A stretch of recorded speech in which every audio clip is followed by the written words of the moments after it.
Hello you lovely lot, my name is Max, welcome back to my YouTube channel and another Nottingham Forest match preview where today we are discussing what is going to be a hotly contested match at the City Ground where Nottingham Forest host Brentford, a high-flying side looking to establish themselves in the top half of the Premier League. If you're new around these parts, these videos go as following. We start by giving some context and discussing the season thus far for our opposition. We then talk about the stats and their key players, followed by a deep dive into their tactics and what we can expect from them on the day, followed by an outro and score prediction for the match. So if you enjoy that kind of stuff, don't forget to drop a like, subscribe to the channel and ring that notification bell and check out my TikTok, which will be linked as always in the description of this video. Let's get talking about Brentford and Thomas Frank. So let's start things off by giving some context to their season thus far, establishing themselves in the Premier League. Last season, they've really picked up where they left off, 11th place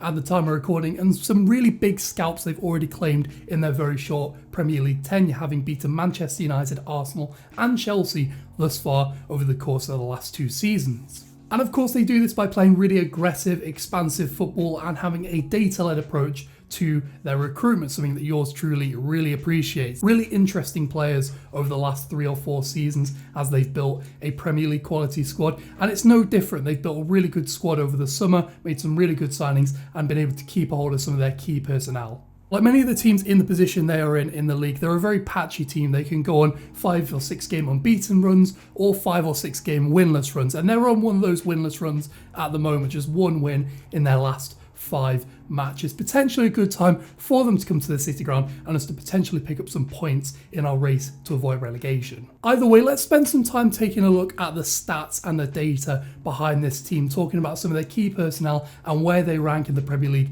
with their attack and their defence. Brentford have scored 19 goals in the Premier League thus far this campaign, the 9th best record in the division, and they've done this from 18.9 expected goals, which again is around 9th or 10th in the Premier League. And what we can really deduce from that is they are a team that are more or less bang on hitting their expected goals over the course of this season. A really good sign of a team that are finishing their chances and generating good quality opportunities. However, as a result of their expansive style, that can leave them isolated and at times very vulnerable at the back. They've conceded the 3rd most goals over the course of this Premier League season, and even if we look at things like XG, also suggests they should concede a lot of goals, and this could potentially be an area for us to attack. They're a team that can commit quite a lot of men forwards as a result of being very expansive, lots of overlapping, lots of movement in the midfield, and it can leave them open and potentially could give us an opportunity to nick something in this game. But of course, it's going to be worth talking about some of their key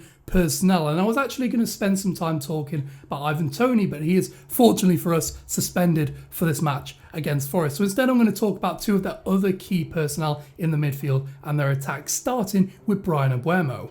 Mbeumo will be looking to have a really solid World Cup with his country, Cameroon, but it's in the Premier League where he's actually really impressed me thus far this campaign. The numbers don't look too amazing, 3 goals in 900 league minutes, but he's always looked dangerous since joining Brentford and coming up to the Premier League last season. In fact, expected goals suggest he should be closer to 5 or 6 goal contributions over the course of the season due to poor finishing on his behalf and maybe a little bit of bad luck. But historically for Brentford, he's put up really good numbers. 0.4 expected goals and assists over his Brentford career as a winger is very, very solid. And what he offers in possession is a really good progressive threat from the wing. And of course, as you'd expect from most Brentford players, really good defensive coverage, good for pressures, good for tackles, good for interceptions. A really well-rounded winger who I do think has probably a higher ceiling than Brentford, potentially a Europa League player with the right level of coaching. Another player having a fantastic season this year is Matthias Jensen, a player who helped demolish Manchester United 4-0 at the Brentford Community Stadium earlier this season. He is in general just a really solid ground defensive eater in that midfield, really high amongst European midfielders for tackles, interceptions, blocks, pressures, a real ground duel monster in that Brentford midfield, a really intelligent presser and just generally an intelligent player. Something you can't really quantify is his ability to just scan the game. When you watch him, he's very clearly one of the better defensive midfielders in that team, and against Manchester United was fantastic at helping press that front line, helping press Eriksen and prevent United building out from the back. Overall, I would say that Brentford are a team that are greater than the sum of its parts, a part of a system that really helps to mitigate the weaknesses and get the most out of the strengths of their players. And I do think it's now time to start talking in a little bit of detail about that system and what we can expect from Brentford on the day. Okay, so as you can see on the board, we have got Brentford lined up in the light blue, I believe. Their away kit. We're going to have to be quite quick with this one. My camera is running out of battery. This season, Brentford have predominantly played a 4-3-3 shape. However, they've also alternated to a 5 at the back system, particularly against teams who are more ball dominant. They need a bit more numbers in the midfield and the back line, but the 4-3-3 seems to be what they're pretty settled on at this stage. The attacking principles of this side is to get as high and wide as possible, particularly the fullbacks who are very aggressive at getting into the high and wide areas, allows their wingbacks to come inside, their wingers to come inside into the half space to affect the attack. And generally they're a team that like to stretch the opposition as wide as possible. They're a side who predominantly like to play the ball out from the back, either by sort of quick interchanging passing or by absolutely lumping the ball up to Ivan Toney, who is one of the best strikers at receiving the ball from long goal kicks, and David Raya in goal is one of the best distance goalkeepers in terms of kicking in the Premier League at the moment. If you look at like launch passes, he is absolutely fantastic.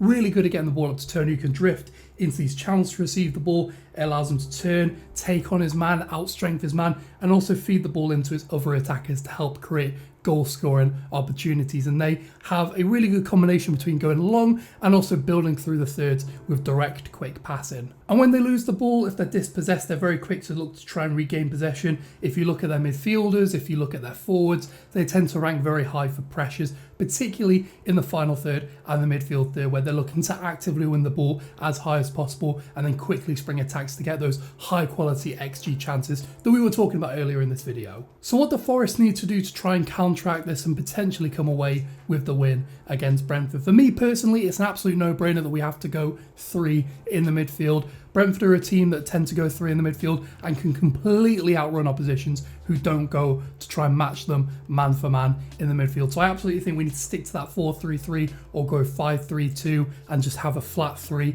in the midfield who are able to be combative, who can win the ball, but also get the ball forward at every opportunity. We're not a team gifted with particularly confident players on the ball in the back line, particularly goalkeeper Dean Henderson, and I wouldn't be surprised if they tried to do something similar to what they did against Manchester United earlier this season, man marking our centre-backs, man marking the deepest midfielder and forcing Henderson to go along. So it's going to be really important that every kick he makes matters. It's going to be important that whoever we play at striker, I'm hoping Taiwo personally, I think he's better at receiving the ball from long passes, holding the ball up. Hopefully he's the kind of player who we can then go long to and hopefully hold up and bring other forwards into play if we have to go that way. Brentford, as we've mentioned, are a team that concede quite a lot of goals. They can leave space in behind them, and it's going to be important that whoever our wide players are sharp, looking to get into that space aggressively and actively looking to counter on this Brentford team when we get the opportunity to. So in terms of a scoreline, I am personally hoping that we can pick up a point in this game. If we can pick up 4 points from these remaining 2 games before the World Cup,